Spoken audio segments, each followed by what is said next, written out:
In the dimly lit chambers of 16th-century Florence, a man sat in exile, his political career shattered, his dreams of serving his beloved republic reduced to ashes. Niccolò Machiavelli, once a respected diplomat and secretary to the Florentine Republic, found himself stripped of power, suspected of conspiracy, and forced into a life of bitter reflection.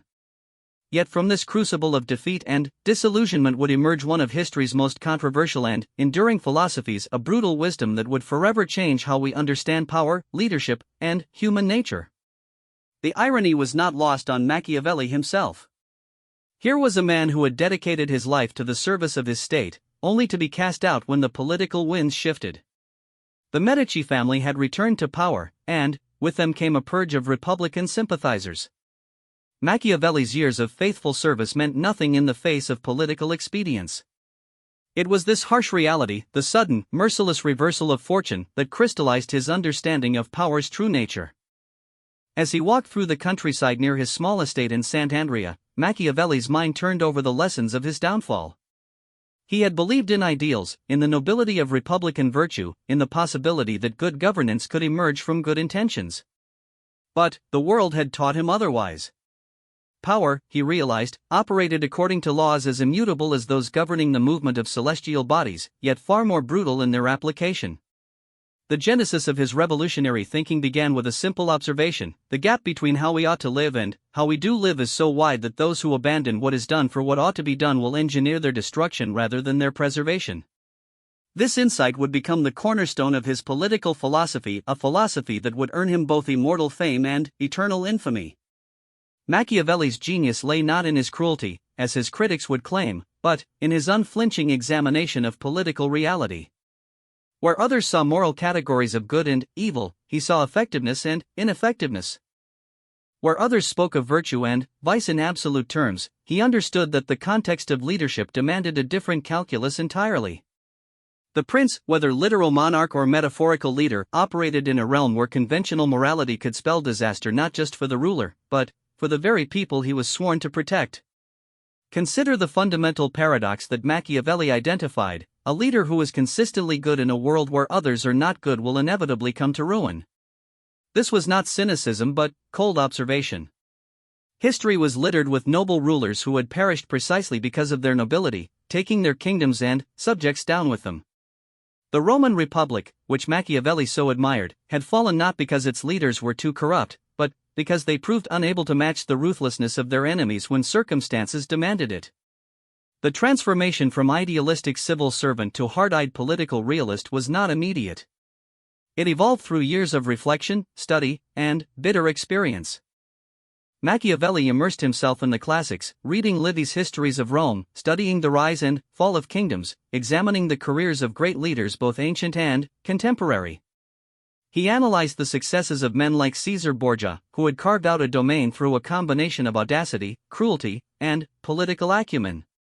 He studied the failures of leaders who had possessed every advantage except the will to use them effectively. What emerged from this study was a systematic understanding of power that was both descriptive and prescriptive. Machiavelli was not advocating for cruelty or deception as goods in themselves, but as tools that might be necessary for the greater good of maintaining order and protecting the state. The leader who shrank from necessary harshness out of squeamishness or moral fastidiousness was, in Machiavelli's view, abdicating his responsibility to those he led. This insight extended beyond the immediate realm of politics into the very nature of human relationships and social dynamics. Machiavelli understood that human beings were fundamentally driven by self-interest, fear, and the desire for security. They were not inherently evil, but they were inherently unreliable when their interests conflicted with their stated principles.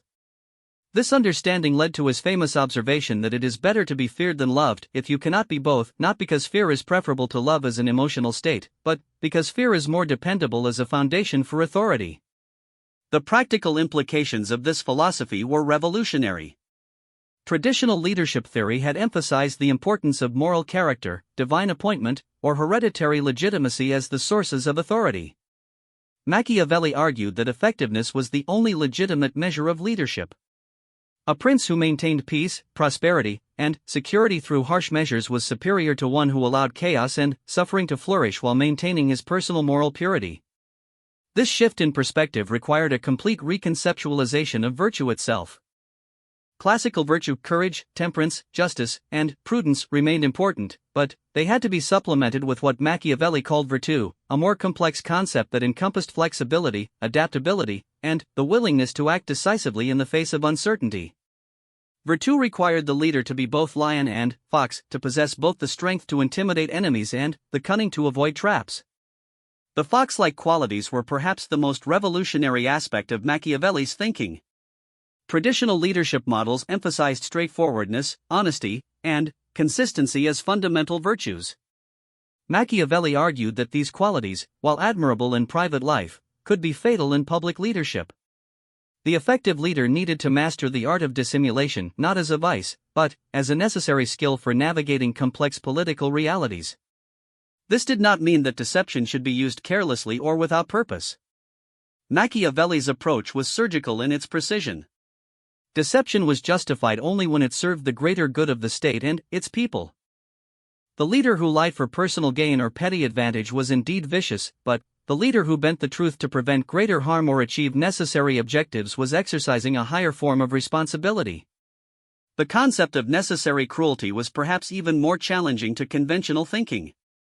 Machiavelli distinguished between cruelty that was well used and cruelty that was poorly used. Well-used cruelty was swift, decisive, and served a clear purpose in establishing or maintaining legitimate authority.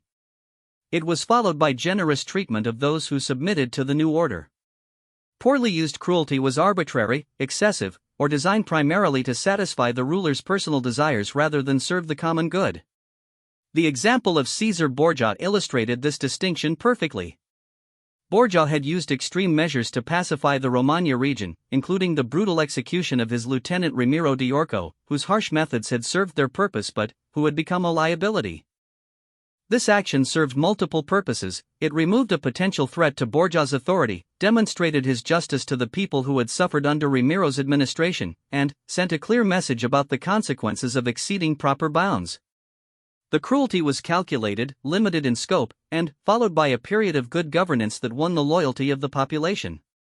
This pragmatic approach extended to the question of keeping promises and honoring agreements. Machiavelli observed that while honesty and integrity were generally beneficial traits, the leader who refused to break his word under any circumstances was handicapped in dealing with others who felt no such constraints.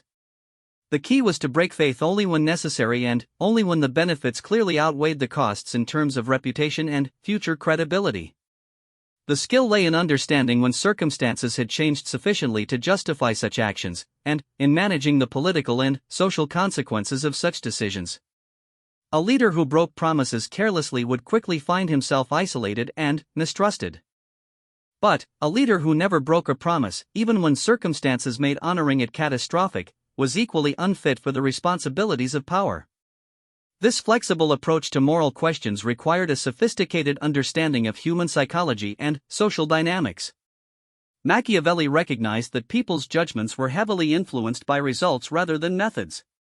A leader who achieved peace and prosperity would be forgiven methods that might seem harsh in retrospect.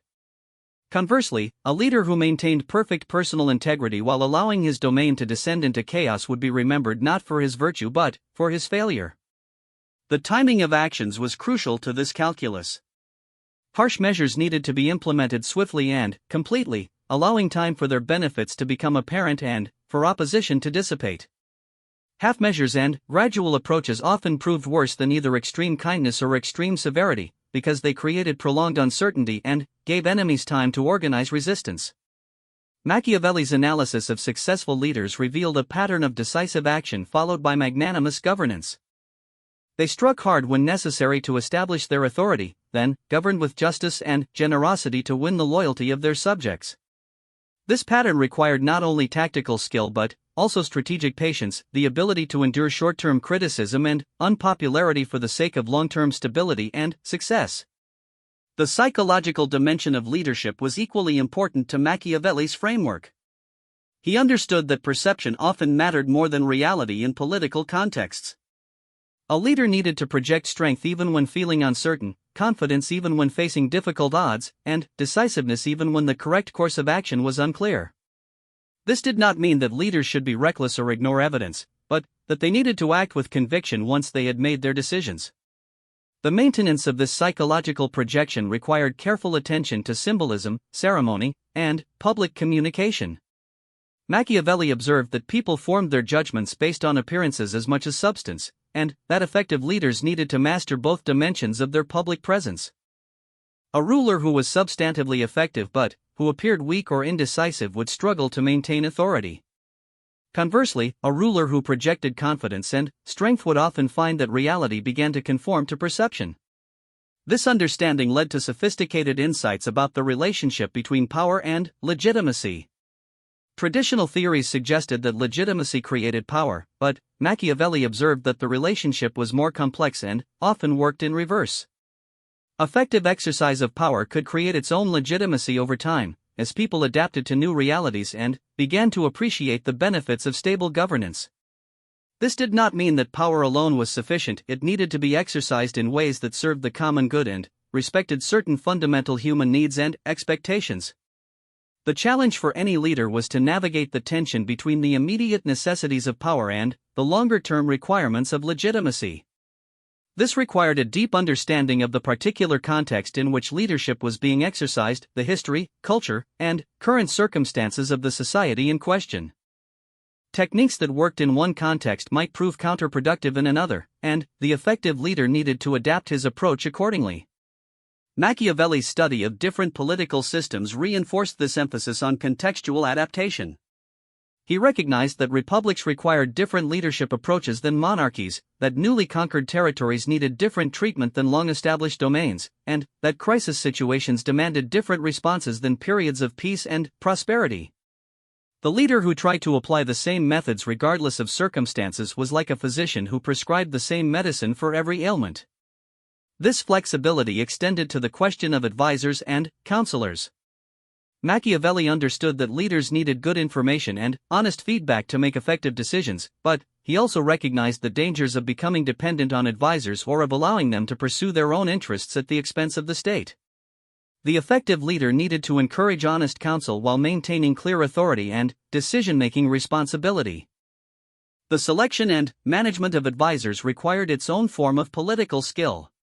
Leaders needed to identify individuals who possessed both competence and loyalty, while recognizing that perfect loyalty was often a sign of incompetence and perfect competence often came with its own ambitions. The art lay in structuring relationships and incentives in ways that aligned the interests of advisors with those of the state, while maintaining multiple sources of information and advice to prevent any single voice from dominating decision-making processes. Machiavelli's insights into organizational dynamics were particularly sophisticated for his time. He understood that institutions and systems were often more important than individual character in determining outcomes. A well-designed system of governance could produce good results even with mediocre leaders, while a poorly designed system could frustrate even the most capable and well-intentioned rulers. This led him to emphasize the importance of laws, procedures, and institutional structures that would outlast any particular leader and provide stability across changes in leadership. The relationship between military and civil authority was another area where Machiavelli's analysis proved prescient. He argued that leaders who relied too heavily on foreign mercenaries or auxiliary troops were fundamentally vulnerable, because such forces had no lasting commitment to the state they served. Native forces, properly trained and led, were more reliable because their interests were aligned with those of the state. This principle extended beyond military affairs to all aspects of governance. The most effective systems were those that harnessed the natural interests and energies of the population rather than depending on external impositions or artificial constraints. The economic dimensions of political power were equally important to Machiavelli's analysis. He understood that sustainable political authority required economic prosperity and that economic prosperity depended on political stability.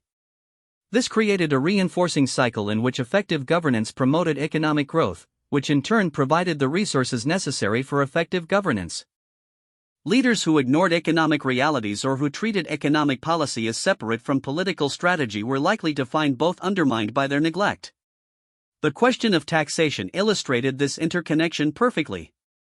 Rulers needed revenue to maintain their authority and provide services to their subjects, but excessive taxation could provoke rebellion or economic decline that ultimately weakened the state. The art lay in finding the optimal balance, maximizing revenue while minimizing resistance and economic disruption. This required not just economic calculation but political judgment about what the population could bear and what they would accept as legitimate. Machiavelli's approach to these practical challenges was informed by his broader understanding of historical patterns and human nature. He observed that successful states and leaders tended to follow certain patterns in their rise and decline, and that understanding these patterns could help contemporary leaders avoid common pitfalls and take advantage of recurring opportunities. This historical perspective provided both strategic guidance and tactical insights that could be adapted to specific circumstances. The concept of fortune played a central role in this historical analysis. Machiavelli understood that circumstances beyond any individual's control could dramatically affect political outcomes, but he argued that skilled leaders could position themselves to take advantage of favorable circumstances and minimize the damage from unfavorable ones. Fortune was like a raging river that could be channeled and directed through human effort, even though it could never be completely controlled. This metaphor captured an essential aspect of Machiavelli's political philosophy, the balance between accepting what could not be changed and energetically pursuing what could be influenced. Effective leaders needed to distinguish between these two categories and allocate their efforts accordingly. They needed to be simultaneously realistic about constraints and ambitious about possibilities, fatalistic about some outcomes and energetic about others. The psychological resilience required for this kind of leadership was considerable. Leaders needed to maintain their effectiveness even when facing criticism, setbacks, and uncertainty. They needed to make difficult decisions without becoming paralyzed by doubt or corrupted by power. They needed to balance confidence with humility, decisiveness with flexibility, and strength with restraint. Most challenging of all, they needed to maintain their focus on the common good even when pursuing that good required them to act in ways that seemed to contradict conventional moral principles. This last challenge, maintaining moral purpose while employing morally questionable means, was perhaps the most profound aspect of Machiavelli's political philosophy. He was not advocating for the abandonment of moral considerations in political life, but for a more sophisticated understanding of how moral purposes could be served in a complex and often hostile world. The leader who refused to dirty his hands might preserve his personal virtue, but at the cost of allowing greater evils to flourish through his inaction or ineffectiveness. The standard by which leadership should be judged, in Machiavelli's view, was not the purity of the means employed but the quality of the outcomes achieved. A leader who brought peace, prosperity, and security to his people through harsh methods was morally superior to one who allowed suffering and chaos to continue while maintaining his personal innocence. This utilitarian calculation required leaders to think beyond immediate consequences to longer-term effects, and beyond their own reputations to the welfare of those they served. This framework provided a systematic approach to the moral dilemmas that inevitably arose in positions of responsibility and authority.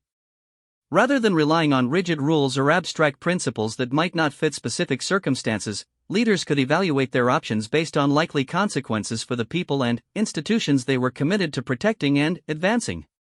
This did not make decision-making easy, but it provided a coherent basis for making difficult choices under pressure. The application of these principles required not just intellectual understanding but practical wisdom, the ability to read situations accurately, anticipate likely developments, and choose appropriate responses from among available options. This kind of wisdom could only be developed through experience, reflection, and careful study of both contemporary events and historical precedents. It required leaders to be lifelong students of human nature, political dynamics, and strategic thinking. Machiavelli's own career illustrated both the power and the limitations of this approach. His theoretical insights were profound and enduring, but his practical political career ended in failure and exile. This paradox was not accidental, it reflected the inherent difficulty of applying sophisticated political principles in real-world situations where multiple actors with conflicting interests were simultaneously pursuing their own strategies. Even perfect understanding of political dynamics did not guarantee political success, because success depended on factors beyond any individual's complete control. Yet the failure of Machiavelli's immediate political ambitions did not invalidate his analysis. Instead, it reinforced his central insight that political life was inherently uncertain and that even the most skilled practitioners could fall victim to circumstances beyond their control. The goal was not to eliminate risk or guarantee success, but to maximize the probability of achieving worthwhile objectives while minimizing the likelihood of catastrophic failure. This probabilistic approach to political strategy was one of Machiavelli's most modern insights. Rather than thinking in terms of certainties or absolute rules, he encouraged leaders to think in terms of likely outcomes and acceptable risks.